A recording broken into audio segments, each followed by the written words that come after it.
À partir de 2008, nous avons lancé le projet SRABO. Le projet SRABO visait donc à créer un marché au niveau national, vraiment à développer des actions. Mais au départ, nous nous sommes dit, nous allons nous contenter de la région, parce que le découpage politique voudrait que la nouvelle donne soit la région. Donc c'était avant la régionalisation. Et donc nous avons pris la région de Sikasso qui est constituée de 7 cercles. Dans chacun des cercles, nous avons recensé un certain nombre d'acteurs culturels, au sens large du terme, c'est-à-dire qu'il y avait des artistes, il y avait des phytothérapeutes, il y avait des artisans et des élus. Donc nous avons, durant 3 jours par cercle, nous avons fait l'arbre des problèmes. Nous avons soulevé tout ce qu'il y avait comme difficulté, tous les problèmes liés au développement de la culture. Et nous avons aussi réfléchi ensemble quelles pouvaient être les solutions qu'on pouvait préconiser, adopter, quel plan d'action mettre en place. Les actes de ces concertations ont été transcrits, traduits, édités. Les livres existent. Et à la fin de chaque séance, dans le cercle, on mettait en place un bureau qui avait pour mission ensuite de conduire le plan d'action et de faire en sorte de devenir les référents. Une fois que ce travail est fini, donc de 2008 à 2014, à partir de 2015, nous avons dit, OK, nous allons commencer à faire tourner les spectacles. Parce qu'une des premières choses, c'était qu'il y avait des difficultés. Les gens ne voyaient pas des créations, ils ne voyaient pas tant au niveau théâtre, musique, danse, rien n'existait, c'était impossible. Quelques années aussi, de 2008-2014, parallèlement aux concertations, nous étions en train de chercher aussi les outils, c'est-à-dire il fallait trouver un parc matériel, son et lumière, parce que dans ces cercles, il n'y a même pas de source d'énergie dans beaucoup de cercles. Donc il fallait un groupe électrogène. Il fallait un parc matériel roulant, donc pour pouvoir relier ces cercles-là, parce que c'était compliqué. Donc nous avons mis en place cette logistique. Et à partir de 2015, nous avons commencé à faire tourner des artistes de la capitale vers les différents cercles. Et pendant ce temps, on proposait aux groupes locaux donc, de nous faire aussi des propositions de groupes pour que ceux-ci s'ajoutent au groupe qui venait de Bamako. Donc avec la trêve hivernale, nous étions obligés d'arrêter les tournées. À partir de 2015, nous avons proposé une évaluation du programme parce que entre-temps, il y avait eu des élections communales, de nouveaux maires ont été élus.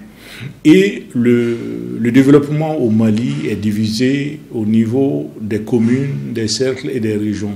C'est-à-dire dans chaque commune, il y a ce qu'on appelle le PDSEC, c'est-à-dire le programme de développement économique, social et culturel de la commune. Et malheureusement, la dimension culturelle n'est pas souvent prise en compte. Donc l'exercice que nous avons décidé de faire, c'était de réunir les élus de la région de Sikasso, en présence de la première responsable de la culture. Sur la route de la décentralisation, il est un enjeu majeur que de savoir intégrer avec justesse et intelligence la culture comme levier de croissance et comme moteur de développement. Sikasso abrite un nombre d'activités culturelles dans l'année.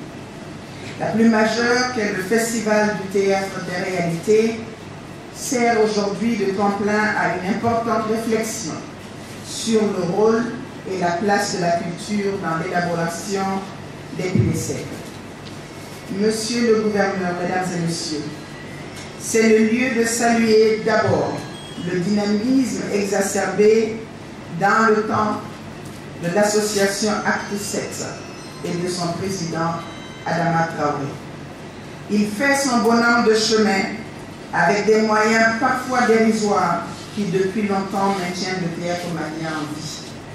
Je note avec beaucoup d'espoir la participation de cette association à la création de la vocation chez nos jeunes et à la formation des futurs talents maliens. Enfin, je note avec beaucoup d'optimisme l'abnégation de cette association qui, depuis 2008, conduit le projet Sirabo qui nous réunit ici ce matin. Merci et bravo à Adama Traoré. Monsieur le gouverneur, mesdames et messieurs, cet atelier de revue annuelle des activités de Sirabo n'est pas l'aboutissement du processus, mais la pause nécessaire à une vraie capitalisation de ce qui a été entrepris et conduit pendant près de 10 ans.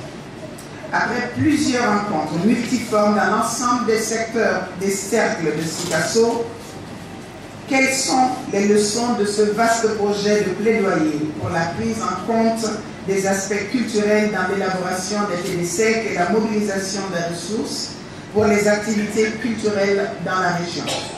Voici en substance l'objet de cette revue.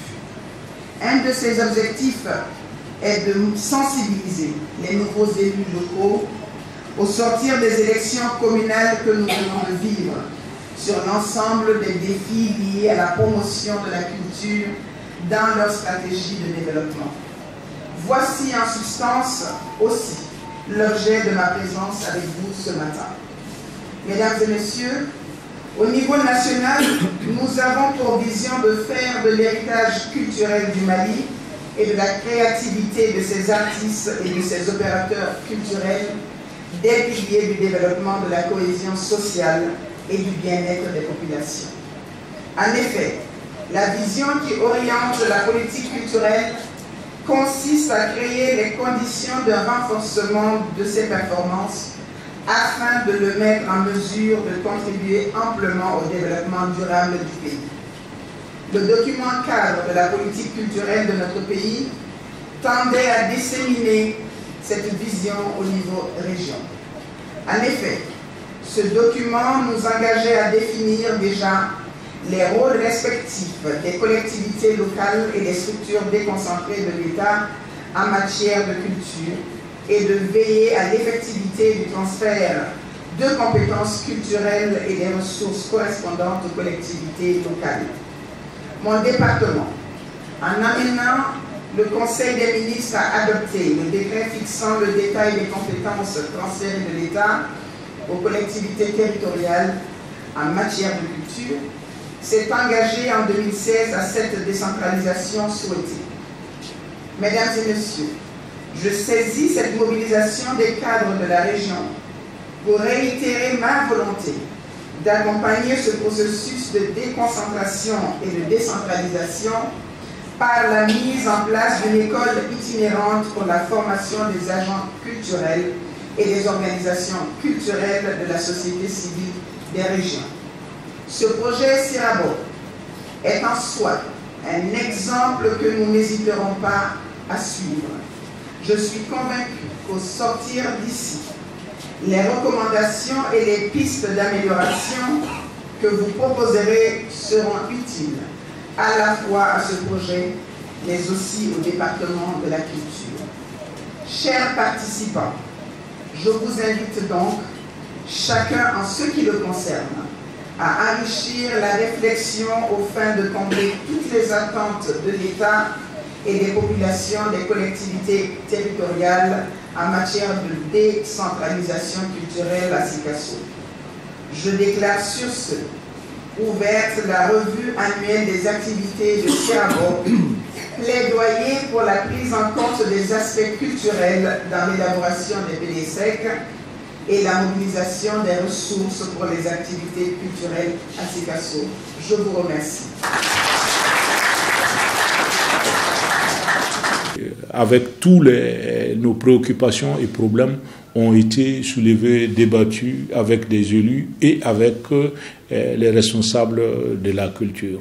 Donc cette revue annuelle nous a permis vraiment de baliser le terrain. Et rapidement, le Haut Conseil des collectivités territoriales a décidé en ce moment de faire le transfert effectif des lieux culturels au niveau donc des communes et des conseils de cercle pour qu'ils puissent jouir de la gestion de ces lieux-là. Ce qui nous permet d'avoir accès à ces lieux-là dans des meilleures conditions et à des coûts moindres. Donc, ensuite, nous avons décidé de recenser les instrumentistes de la région de Sikasso.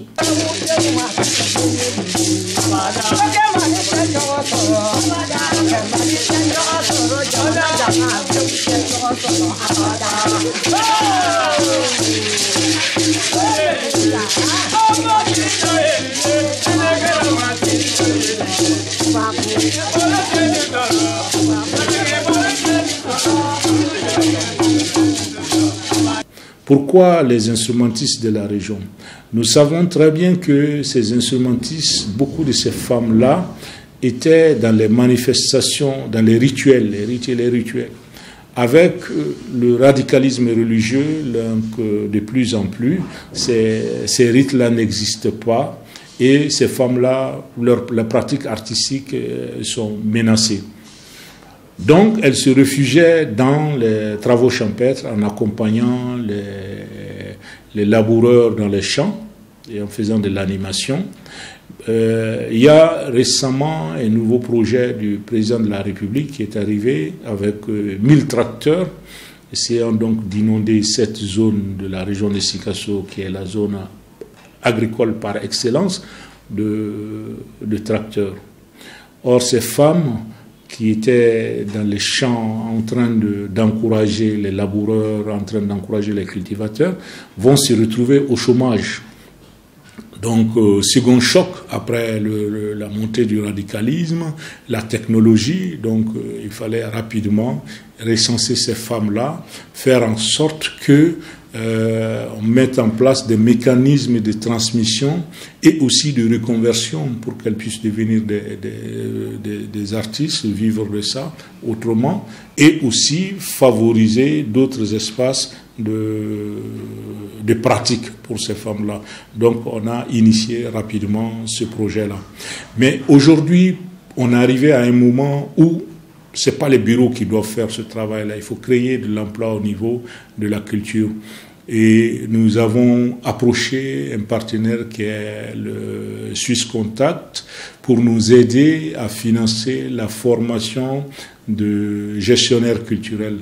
Ces gestionnaires culturels vont être au niveau de chaque cercle, ce qui va permettre donc à eux de faire un travail sur place à travers l'aide qu'ils vont apporter aux artistes locaux pour leur permettre vraiment de créer, de pouvoir aussi sortir des cercles pour aller dans d'autres régions, de travailler sur les lieux de culture, les lieux de mémoire, les lieux d'histoire, pour qu'on arrive à faire des monographies sur ces localités-là, et aussi de mettre en place une ingénierie qui va faire que des mécanismes d'aide à la création et à la diffusion puissent exister, et que nous puissions permettre à tous ceux qui ont envie de s'exprimer artistiquement de pouvoir le faire, qu'il y ait une vraie démocratisation de la culture, tant par la pratique d'amateurs